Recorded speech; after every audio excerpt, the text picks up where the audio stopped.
यह कहानी असाधारण स्त्रीत्व एक्स्ट्रॉर्डिनरी फेमिनिनिटी की उस गहरी गरिमा को दर्शाती है जहां शांति ही सबसे बड़ी शक्ति बन जाती है। ससुर चिल्लाते हुए, क्या इस घर में कोई व्यवस्था नहीं है? एक आदमी को वो लकड़ी तक नहीं मिल रही जिसका वह सहारा लेता है।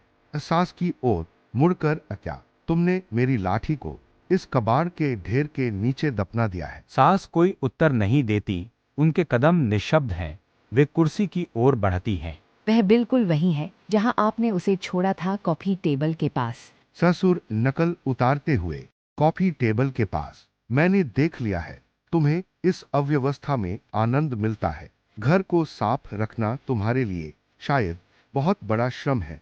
तुमने इस घर को भूली बिसरी चीजों का अड्डा बना दिया है ना? तभी उन्हें पर्दे के पीछे छिपी लाठी मिल जाती है। वे उसे झुंझलाहट में झपटते हैं और चिढ़ाते हुए, अगली बार मेरे मांगने से पहले वह मेरे हाथ में होनी चाहिए। तुम्हारी यह चुप्पी कोई गुण नहीं है, यह तुम्हारी भूलने की बीमारी है। वे बड़बड़ाते हुए दरवाजे की ओर बढ़ते हैं और सुबह की सैर के लिए निकलते समय दरवाजा जोर से पटक देते हैं। दरवाजे की वह भारी गूंज धीरे धीरे शांत होती है।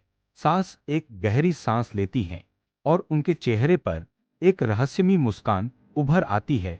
वे रसोई में जाती हैं जहां बहू चाय बना रही है। क्या तुमने उन्हें सुना? उनकी बातों से तो ऐसा लगता है जैसे मैं ही उनके सारे दुखों की रचिता हूँ। वे मेरा मजाक उड़ाना और मेरी हर सांस पर टोकना जैसे एक खेल समझते हैं। सास एक लकड़ी की कुर्सी पर बैठती हैं और पहली बार उनका शरीर शिथिल और सहज होता है। बहू शरारत से मुस्कुराते हुए, ओहो, मैंने शेर की दहाड़ सुनी माँ, लेकिन मुझे यह बताइए, आपकी जुबान को धार तभी क्यों मिलती है जब वे बगीचे के रास्ते से सुरक्षित दूर निकल जाते हैं?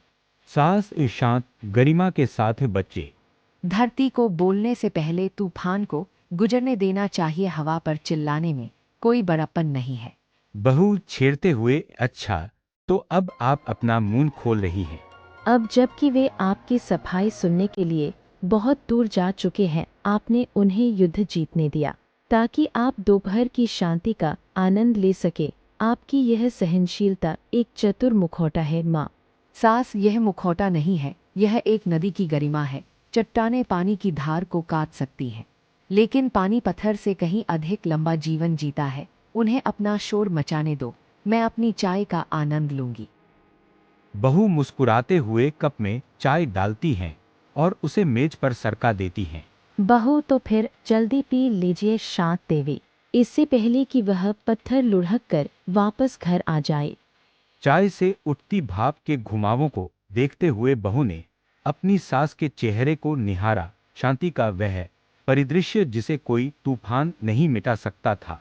उसने उस सन्नाटे के भार को महसूस किया, जो एक शून्यता नहीं बल्कि एक अपार शक्ति थी। उसके विचार भटकने लगे।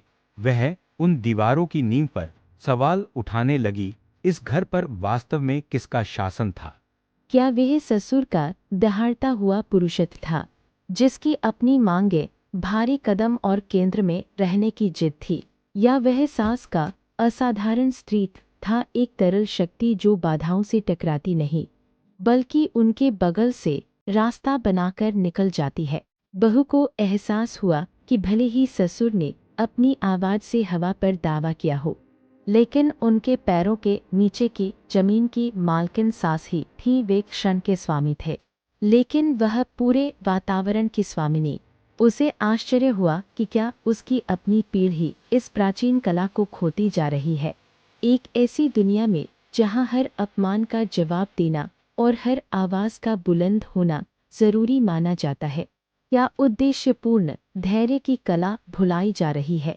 उसने देख लिया कि उसकी सास की चुप्पी कोई आत्मसमर्पण नहीं था, वह एक किला था, उनके क्रोध की अग्नि का उत्तर अपनी अग्नि से न देकर वे स्वयं सुरक्षित रहीं और घर को संभाले रखा, जबकि वे हवा के विरुद्ध स्वयं को थकाते रहे। यह प्रभुत्व पर गरिमा की जीत का सबक था। घर बनाए रखने के लिए हर लड़ाई जीतना जरूरी नहीं है, बस उस नदी की तरह होना काफी है जो पत्थर के अस्तित्व के बाद भी बहती रहती है।